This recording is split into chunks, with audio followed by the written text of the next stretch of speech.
Bismillahirrahmanirrahim. Assalamualaikum warahmatullahi wabarakatuh. Perkenalkan, nama saya Muhammad Ihsan Vino dengan nomor induk 30320220043. Baiklah, saya di sini akan mereview jurnal guna untuk memenuhi tugas dari mata kuliah tafsir ayat-ayat akidah. Saya akan mereview jurnal dengan judul Iman kepada Kenabian yang ditulis oleh Sigit Dwi Juliarto 11 April 2018.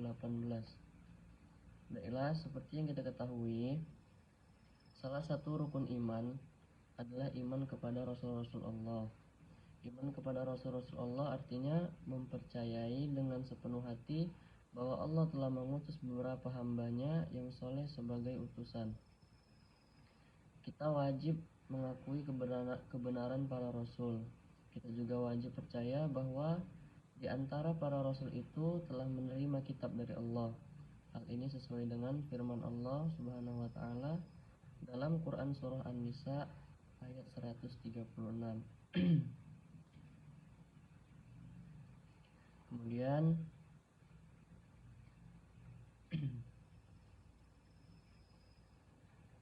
di antara sifat-sifat Nabi dan Rasul adalah maksum. Maksum artinya terpelihara dari perbuatan dan perkataan yang menimbulkan dosa. Maksum mencakup 3 hal. Yang pertama, terjaga dalam menerima wahyu Allah melalui malaikat Jibril. Yang kedua, terjaga dalam menjelaskan wahyu kepada orang lain. Dan yang ketiga, terjaga dari segala maksiat dalam menetapkan hukum kepada umatnya. Jumlah Nabi dan Rasul dalam Al-Quran. Di dalam Al-Quran tidak disebutkan secara pasti berapa jumlahnya, namun menyebut nama-nama utusan itu sebanyak 25 orang. Al-Quran hanya menyebutkan sejumlah nama Nabi dan Rasul. Sebagian ahli tafsir menyebutkan jumlah Nabi dan Rasul lebih dari 25 orang, bahkan mencapai ribuan. Hal itu berdasarkan Al-Quran surah Al-Mu'min ayat 78. Kemudian pendukung ayat tersebut didukung oleh hadis masyhur dari Abu Dzar yang artinya, Abu Dzar bertanya kepada Rasulullah SAW, "Ya Rasulullah, berapa jumlah para nabi itu?" Rasulullah menjawab, 124.000 orang. Abu Dzar bertanya lagi, "Berapa jumlah rasul di antara nabi itu?"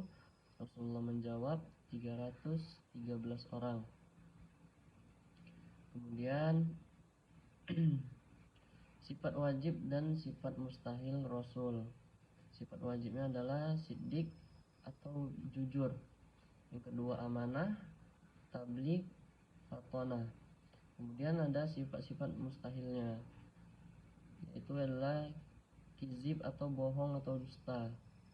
Kemudian khianat, kemudian khidman atau menyembunyikan, kemudian jahlun atau baladah, atau yang bisa disebut dengan bodoh. Itu sifat-sifat mustahil dari seorang rasul.